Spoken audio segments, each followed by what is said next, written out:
Sadhguru, many years ago, when my son was a little kid, he gave me a book written by Swami Vivekananda. He was describing how ancient gurus could communicate with each other thousands of miles away just by thought. It's like a modern internet, how one computer can communicate with another computer in US or Europe, anywhere.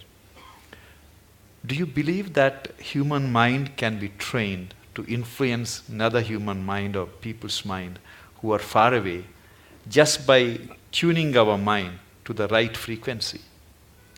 Can it be trained? Can we learn that art? You're trying to beat the cell phone companies.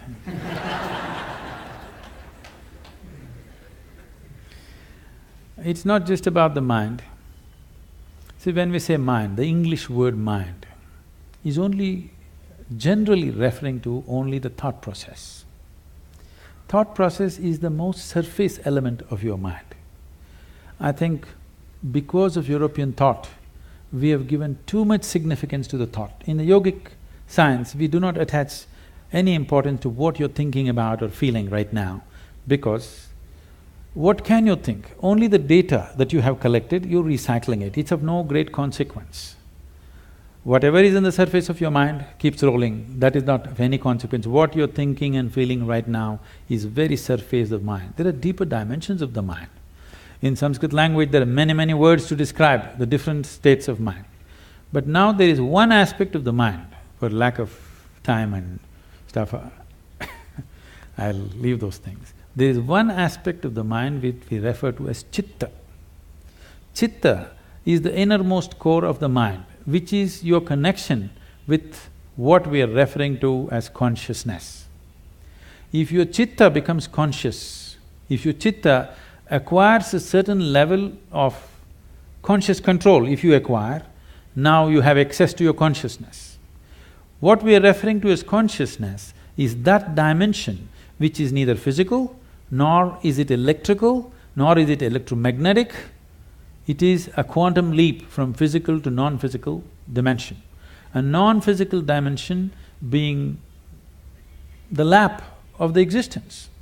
It is the non-physical in whose lap the physical is happening. Physical is a small happening.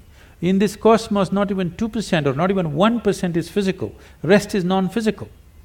This non-physical dimension, in the yogic terminology, we use a specific sound which is connected with that dimension. Today it's all very highly distorted. We call this Shiva. That means that which is not. When we say Shiva, we are not referring to some man sitting up there.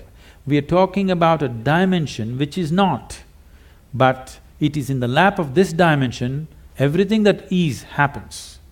So if your chitta becomes even mildly conscious, your ability to not only communicate an idea or a thought, even to deliver something is possible. Physically deliver something is possible. So, is it a possibility?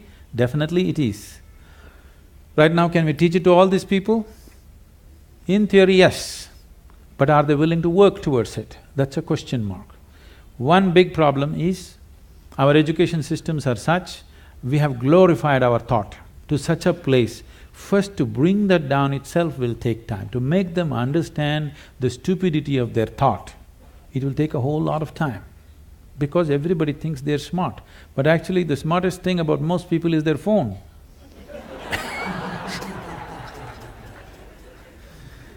Because your thought process is just an outcome of the limited data that you have gathered. It doesn't matter if I have read the libraries of the world, still it is too limited compared to what it is, what the creation is. With all the scientific development, we still do not know how a leaf really works. We do not know how a single atom in its entirety we do not know with all the scientific exploration. So that should be humbling enough for everybody to know that we know how to use things, but we do not know what it is. it will take lifetime of attention to even grasp the fundamentals of what it is. So if people are willing to first of all understand, like the whims of their heart you just dismissed as dumb, okay? If they also understand the so-called smartness of their thought process and emotion is quite dumb, now it becomes easy. It becomes easy to train people that communication it's not like, now I want to generate this thought and give it to you, not like that. Things will happen to you before you think. What is best for you will simply happen to you even before you articulate in your mind. You don't have to ever think what you want to become, how you want to be. Life will just arrange itself. An intelligence beyond what you can contain in this bone box starts working for you, and it'll work. You've heard of Ramanujam and others, just opened a window with their Devi, and he becomes that kind of a mathematician, which is, even today after 1 century, they're still trying to figure out what he said. And the mathematical calculations that he gave is the backbone for describing the black holes in the universe. When he was there was no word called black hole, nobody knew there is such a thing. When we say black hole, what we are talking about is the curve of time and gravity, which is something modern science is battling with. He made mathematical background for that. As the curve increases, what is in existence, physical existence, becomes non-existence. So this is what it is when we say yoga.